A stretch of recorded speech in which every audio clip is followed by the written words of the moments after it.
Ce n'est pas évident au premier coup d'œil et pourtant nous sommes bien dans un laboratoire à la pointe de l'innovation.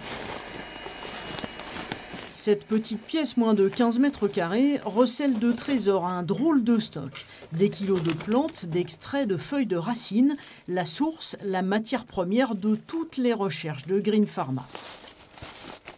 Les plantes sèches sont broyées, diluées dans un solvant. Et ce sont les molécules extraites de ce liquide enrichi qui passionnent les ingénieurs chimistes. Le métier de Gloriane, de Mathieu, c'est donc d'extraire, purifier, analyser, trouver la molécule naturelle qui sera antidouleur, anti-âge ou amincissante. Ces molécules seront utilisées pour fabriquer des cosmétiques ou des médicaments. Ici, les scientifiques maison testent même leurs recherches à grande échelle, un travail destiné aux industriels. On va lui livrer les conditions dans lesquelles on a travaillé, on va aussi lui faire part des problèmes qu'on a pu rencontrer pour qu'il puisse les avoir en tête et qu'il puisse d'emblée adapter son procédé. Philippe Bernard, docteur en biochimie, a créé Green Pharma en 2000. Aujourd'hui, avec 11 collaborateurs, l'entreprise est à la pointe de l'innovation technique, scientifique, réglementaire. 80% du chiffre d'affaires se fait à l'export, en Europe et aux États-Unis essentiellement. Les gros clients de la société orléanaise sont de grandes universités américaines ou des labos privés. Ils viennent chercher dans des petites structures comme nous de la réactivité, de la souplesse, une façon de s'adapter rapide à une évolution de marché ou à des besoins particuliers. Et donc là, on est là pour répondre rapidement, efficacement à ces sociétés de dimension multinationale. 10% de l'activité, c'est l'agrochimie, 30% l'univers pharmaceutique, 60% la cosmétologie. À 2 pas de la Cosmetic Valley, Green Pharma travaille donc en permanence sur de nouveaux produits. Texture, odeur, fiabilité, de la recherche très pointue entre exigences scientifiques et phénomènes de mode. On recherche des textures originales. On est obligé de trouver des alternatives à certains ingrédients qui sont décriés.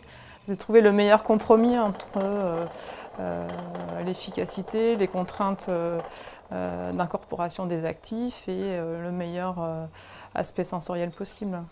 Chaque année, 300 000 € sont consacrés à la recherche, notamment pour des projets collaboratifs. Ils sont moteurs dans la vie de l'entreprise. Coctuando est responsable des dossiers collaboratifs européens. Avec son équipe, il planche depuis 4 ans sur un projet qui réunit 15 pays, de la recherche sur un médicament pour pallier les insuffisances cardiaques. C'est innovant parce que en fait, chacun va apporter son expertise et souvent dans les projets européens, en fait, on labellise les équipes qui font des travaux d'excellence. Et en plus, c'est une reconnaissance pour notre recherche scientifique. 2 autres projets collaboratifs sont en chantier. Ecosméto Centre d'abord. Dans la boucle, il y a le CNRS, 2 sociétés privées et Green Pharma. Avec des plantes prélevées dans les zones humides naturelles de la région, un ingrédient cosmétique innovant est en cours de développement et sera bientôt commercialisé. Autre chantier en cours, il est thérapeutique celui-là. Keops et Green Pharma ont allié leurs compétences biologie et chimie. 10 ans de recherche, 4 millions d'euros d'investissement et la découverte d'un nouveau produit pour le traitement des addictions à l'alcool en particulier. Des brevets mondiaux ont été déposés pour cette invention. Ce nouveau produit doit encore être testé sur l'homme avant sa mise sur le marché dans 4 ou 5 ans. Le collaboratif, c'est fédérateur. Et on va chercher des compétences que nous n'avons pas en interne. Green Pharma peut vivre indépendamment de ce projet, mais ce projet pourra contribuer considérablement à l'essor de l'activité de la société Green Pharma dans le futur. On est bien implanté ici et on compte s'y développer et participer activement au développement économique de la région. À 2 pas de l'université, Green Pharma est donc bien ancré en région Centre-Val de Loire et va même très bientôt agrandir ses locaux.